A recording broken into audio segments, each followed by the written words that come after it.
দর্শক, ইসলামিক ব্যক্তিত্ব ইসলামিক আলেমদের বিরুদ্ধে রীতিমতো যুদ্ধ ঘোষণা করেছেন পশ্চিম আফ্রিকার দেশ বুরকিনা ফাসোর প্রেসিডেন্ট ইব্রাহিম ট্রাওরে।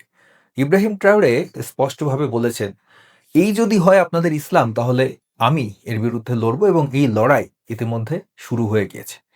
তো চলুন শোনা যাক যে এই দেশটির প্রেসিডেন্ট ইব্রাহিম ট্রাওরে আসলে কি বলেছিলেন। পশ্চিম আফ্রিকার দেশ বুরকিনা ফাসোর সামরিক শাসক ইব্রাহিম ট্রাওরে দেশটির মুসলিম আলেমদের উদ্দেশ্যে কড়া হুঁশিয়ারি দিয়ে বলেছেন, উগ্র ইসলামের বিরুদ্ধে রাষ্ট্রের লড়াই শুরু হয়েছে। সম্প্রতি এক বক্তব্যে ট্রাওরে বলেন, ইসলামকে চরমপন্থার হাতিয়ার হিসেবে ব্যবহার করা হলে সরকার কঠোর ব্যবস্থা নেবে। দর্শক, একটি কথা বলে রাখা ভালো, ২০২২ সালে ইব্রাহিম ট্রাওরে ক্ষমতায় আসে। সেই বছরই পরপর দুইটি সামরিক অভ্যুত্থান ঘটে এবং দ্বিতীয় যে অভ্যুত্থানটি ঘটে তার মাধ্যমেই কিন্তু ইব্রাহিম ট্রাওরে ক্ষমতায় আসে।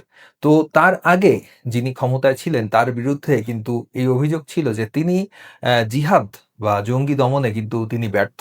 তো ইব্রাহিম ট্রাওরে আসার পর থেকে তিনি কিন্তু জঙ্গি দমন, জিহাদ দমনে এবং ইসলামিক সন্ত্রাসীদের দমনে কিন্তু বেশ কঠোর পদক্ষেপ নিচ্ছেন বলে দেখা যাচ্ছে। যদি এটি আপনাদের ইসলাম হয়, তাহলে আমরা এর বিরুদ্ধে লড়ব।